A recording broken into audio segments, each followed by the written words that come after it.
నిజంగానే. అంటే ఎందుకంటే నార్మల్‌గా ఇప్పుడు బస్‌లో మూవీస్ ఏసినప్పుడు అంత కొత్త మూవీస్ అయితే డెఫినెట్‌లీ వెయ్యరు. టైం తీసుకుంటారు. అవును. కానీ వితిన్ ఏ వీక్ అది వచ్చేసిందంటే ఒక ప్లాన్ లానే తీసుకోవాలనేటువంటి రిలీజ్ అయిన రెండో రోజే ఆ!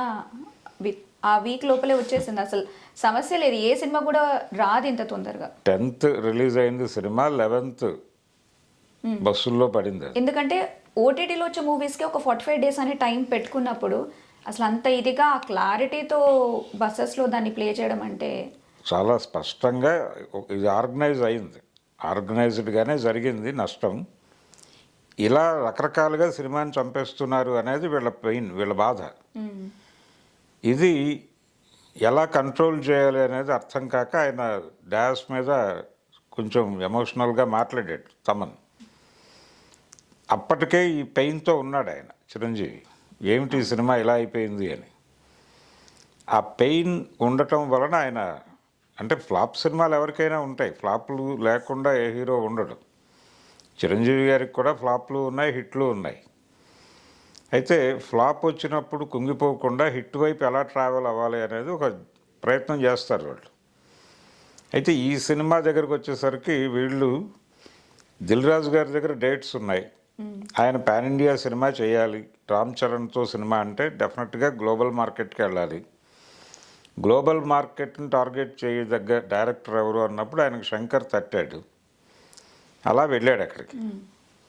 శంకర్ గారు సుజాత అనేటువంటి రైటర్ వెళ్ళిపోయిన తర్వాత నుంచి ఆయన ఇది తగ్గింది, స్టోరీస్ అవును. కొంత గందరగోళం మొదలైంది అక్కడ. రెండోది, ఆయన మొదటి నుంచి చేస్తున్నటువంటి సినిమాలన్నీ కూడా ఒక ధోరణి సినిమాలు. అంటే చిన్న విషయాన్ని తీసుకుని ఆయన అద్భుత రసంలో చెప్తాను అని అనుకుంటాడు, కానీ ఆడియన్స్ ఎలా రియాక్ట్ అవుతారు అనేది తెలియదు. రిపీట్గా అదే చేస్తున్నాడు ఆయన. అవినీతి అనే దాని మీద సినిమాలు చేస్తూ వస్తున్నాడు. భారతీయుడిలోనూ అదే ఉంటుంది. అంటే భారతీయుడు మొదలు అనుకుంటే అక్కడి నుంచి అపరిచితుడు, ఇవన్నీ అవినీతి మీద ఒక వ్యవస్థీకృతమైనటువంటి పోరాటం కాదు, ఎక్కడికక్కడ అంటే ప్రతి చోట ఆ ఇష్యూ బేస్డ్గా జరుగుతుంది. ఉదాహరణకు అపరిచితుడిలో ట్రైన్లో ట్రావెల్ చేస్తూ అతను భోజనం చేస్తాడు, అది బాగోదు. ఆ వ్యవస్థ మీద పోరాటం చేయడు ఆయన. అక్కడికి వెళ్ళి వాళ్ళ మీద అంటే అక్కడ ఒక ఎవరైతే అది ఆర్గనైజ్ చేస్తున్నారో వాళ్ళ మీద దాడి చేస్తాడు. దాడి చేసి కుంభీ పాకం అని ఏదో చెప్తాడు అక్కడ. అంటే ఇవన్నీ చేయటం ద్వారా ఆయన ఆడియన్స్ని హుక్ చేస్తున్నానని అనుకుంటాడు. ఇది అప్పుడు వర్కౌట్ అయింది, ఎప్పుడూ వర్కౌట్ అవ్వడం లేదు. ట్రాక్ మార్చాలి ఆయన, ఆ ధోరణి మార్చాలి. రాజకీయ అవినీతి గురించి మాట్లాడతానన్నాడు ఈ సినిమాలో, అది గందరగోళంగానే నడిచింది. ప్రాపర్గా అంటే చిన్న లైన్, అంటే ఒకే పద్ధతిలో వెళ్ళిపోవాలి సినిమా, ఆడియన్స్ని కన్ఫ్యూజ్ చేయకూడదు. ఈ సినిమాలో కన్ఫ్యూజ్ చేశాడు, అన్ని విధాలుగా కన్ఫ్యూజ్ చేశాడు. బ్యూరోక్రాట్స్ విషయంలోనూ కన్ఫ్యూజ్ చేశాడు, పాలిటిక్స్ విషయంలోనూ కన్ఫ్యూజ్ చేశాడు. ఈ కన్ఫ్యూజన్ ఇంపాక్ట్, అసలు ఈ మొత్తం టోటల్గా ఈ పాపానికి కారకుడు ఆయనే, శంకరే. శంకర్ ఈ అవకాశాన్ని అవతల అభిమానులకు ఇచ్చాడు. ఈ సినిమాని ట్రోల్ చేసేటువంటి అవకాశం అవతల వాళ్ళకి ఇచ్చాడు, వాళ్ళు దాన్ని వాడుకున్నారు.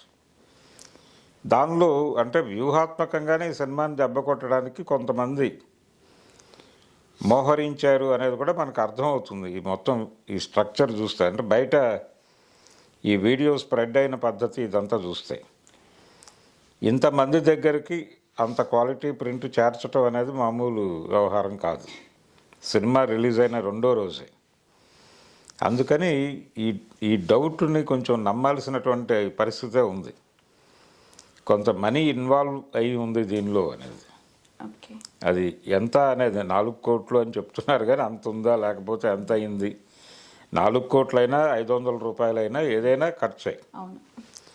అంటే ఇన్వెస్ట్మెంట్ కూడా లింక్ అయిందంటే డెఫినెట్గా ఒక చైన్ పనిచేస్తుంది దీనికి అనేది అర్థమవుతుంది. పైరసీ అనేది సినిమాని కిల్ చేస్తుంది. సినిమా కిల్ అయిపోవటం వలన ఏం జరుగుతుందంటే ఇక్కడ ఒక ప్రమాదకరమైన ధోరణికి పెడతారు వీళ్ళు. సినిమా ఎప్పుడైతే ఫెయిల్యూర్ వచ్చిందో ఇమ్మీడియట్గా వీళ్ళు ఇంతకంటే బెటర్ సినిమా తీయాలనే ఉద్దేశంతో గ్లోబల్ మార్కెట్ని టార్గెట్ చేస్తున్నాము, లేకపోతే పాన్ ఇండియా మార్కెట్ని టార్గెట్ చేస్తున్నాము అనే దీనిలో కొంచెం అతీతమైన కథలకు వెళ్తారు. అలాగే థియేట్రికల్ ఎక్స్పీరియన్స్ ఇవ్వాలి అనేటువంటి దీనిలోకి వెళ్తారు.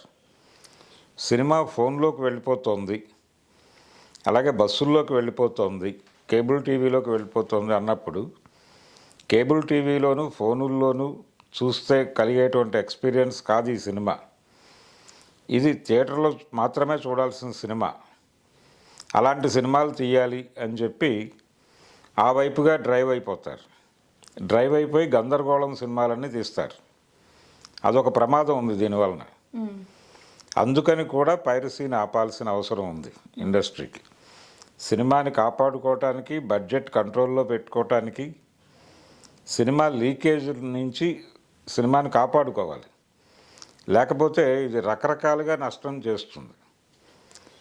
అందుకని లీకేజ్ ఎక్కడి నుంచి జరుగుతోంది అనే దాని మీద దృష్టి పెట్టాలి ఒకటి. దాంతోపాటు థియేటర్ని ఆడియన్ ఫ్రెండ్లీగా మార్చాలి. మారిస్తే సరదాగా సినిమాకి వెళ్ళేవాళ్ళు జనాలు. ఇదివరకు జేబులో 10 రూపాయలు ఉంటే సాయంత్రం అలా వెళ్ళి థియేటర్లో కూర్చుని వచ్చేవాళ్ళు. ఒక 5-6 కలిసి సినిమాకి వెళ్ళాలి, ఫ్యామిలీ సినిమాకి వెళ్ళాలంటే బ్యాంక్ లోన్కి వెళ్ళాల్సిన పరిస్థితి తీసుకొస్తున్నారు. అక్కడదా తీసుకొస్తున్నారు.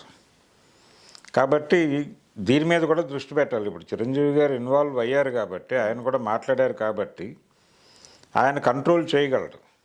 ఆయన కొంచెం శ్రద్ధ పెట్టి ఆర్గనైజ్ చేసి కూర్చోబెట్టి మాట్లాడితే ప్రధానమైన విషయాలు ఒకటి, థియేటర్ని ఆడియన్ ఫ్రెండ్లీగా మార్చాలి.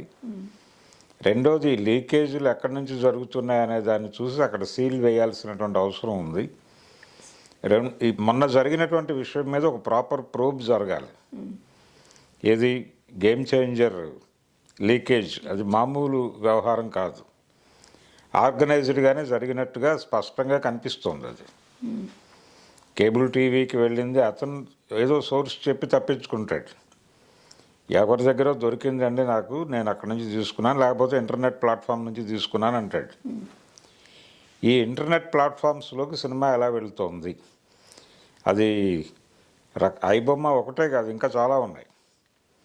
వీటన్నిటిలోకి సినిమా వెళ్ళిపోతుంది. ఎలా వెళుతోంది? అది డెఫినెట్గా థియేటర్లు ఎక్కడి నుంచో వాళ్ళకి సోర్స్ ఉంది. ఆ సోర్స్ ఏమిటి అనేది సీరియస్గా పట్టించుకొని అక్కడ హుక్ చేయాలి, వాళ్ళని పట్టుకొని కంట్రోల్ చేయాలి అక్కడ. అది చేయగలిగితే మాత్రమే ఆగుతుంది ఇది. అప్పుడు అంటే ముందు ఈ ఇంటర్నెట్ ప్లాట్ఫామ్స్ మీద సినిమా కనిపించడం, చాలామంది థియేటర్కి వెళ్ళట్లేదు. థియేటర్కి వెళ్లకుండా సినిమా అంటే మొదటి ఆట ఎక్కడైనా పడితే, అది అర్ధరాత్రి 1 గంటకు కావచ్చు, 1 o'clock షో పడిన తర్వాత 3 o'clock ఎప్పుడో షో అయిపోతుంది. 4 కల్లా మనకి సినిమా అపేర్ అవుతోంది ఇంటర్నెట్ ప్లాట్ఫామ్లో. ఇది ఎలా జరుగుతోంది అనే దాని మీద సీరియస్గా పట్టించుకోవాలి. గతంలో అర్జున్ అనే సినిమా రిలీజ్ అయినప్పుడు వరంగల్లో ఒక సీడీ షాప్ మీద మహేష్ బాబు వెళ్ళి దాడి చేశాడు. మహేష్ బాబు అలాగే గుణశేఖర్ డైరెక్టర్, వీళ్ళిద్దరూ వెళ్ళి ఆ సీడీ షాప్ యజమానితో ఘర్షణ పడ్డారు. అతను వీళ్ళిద్దరూ తన మీద దాడి చేసినట్టుగా కేసు పెట్టాడు. అక్కడ వాయిదాలకు తిరిగారు వరంగల్కి మహేష్ బాబు అలాగే గుణశేఖర్ ఇద్దరు.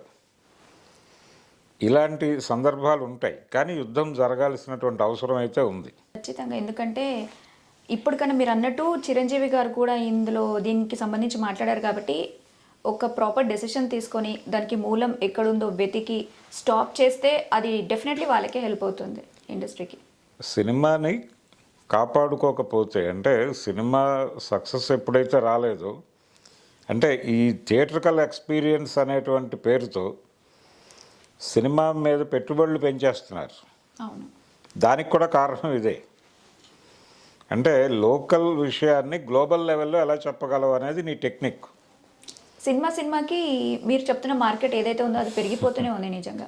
అంటే అన్ని 1000 కోట్లు పెట్టి తీస్తేనే సినిమానా, అప్పుడే జనాలకి అది రీచ్ అవుతుందా అన్నట్టు కాదు. ఎందుకంటే పాతకాలంలో తక్కువ బడ్జెట్తో ఇప్పుడు కూడా కొంతమంది సినిమాలు తీస్తున్నారు, బట్ దాన్ని ఎవరు పట్టించుకోవట్లేదు. అది మాత్రమే కదమ్మా, ఇక్కడ ప్రాబ్లం ఏంటంటే లోకల్ విషయాన్ని గ్లోబల్ లెవెల్లో చెప్పగలగటం అనేది కావాలి. మలయాళం సినిమాలు వాళ్ళు చేస్తున్నారు ఆల్రెడీ. వాళ్ళు అలాంటి ప్రయోగాలు చేస్తున్నారు. తెలుగు ఇండస్ట్రీ నుంచి రావడం లేదు.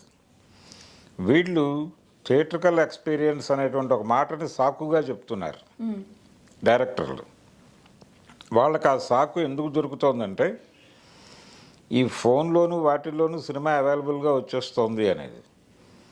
అందుకని ఫోన్లో చూసే సినిమా కాదు ఇది, థియేట్రికల్ ఎక్స్పీరియన్స్ అనేది పట్టుకొస్తున్నారు.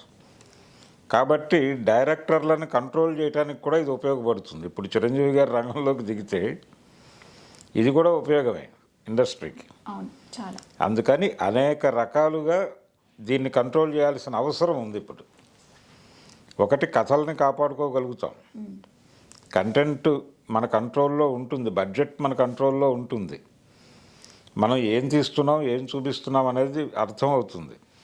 అలాగే సినిమా బాగోగులతో సంబంధం లేకుండా స్టార్ సినిమా ఒకసారి చూద్దాం అనే అభిప్రాయం జనాల్లో ఉంటుంది. ఇప్పుడు ఈ అంటే ఇంటర్నెట్ ప్లాట్ఫామ్లో సినిమా పెట్టిన తర్వాత విపరీతంగా డౌన్లోడ్లు అయింది. అది గేమ్ చేంజర్. రావడం ఆలస్యం. అన్ని డౌన్లోడ్ అయిందంటేనే ఆ సినిమా మీద క్యూరియాసిటీ ఉందని అర్థం. అంటే రామ్ చరణ్ ఇమేజ్ ఉంది, ఆ ఇమేజ్ థియేటర్లో రిఫ్లెక్ట్ కాల, ఇక్కడ అయింది, ఈ డౌన్లోడ్స్లో కనిపిస్తోంది మనకి. దీన్ని మీరు అటువైపుకి డైవర్ట్ చేయాలంటే ఇది ఆపాలి. ఆ పని చేయకపోతే కష్టం. అందుకని ఫస్ట్ ఇంటర్నెట్ ప్లాట్ఫామ్ మీద సినిమా కనిపించకుండా చేయాలి.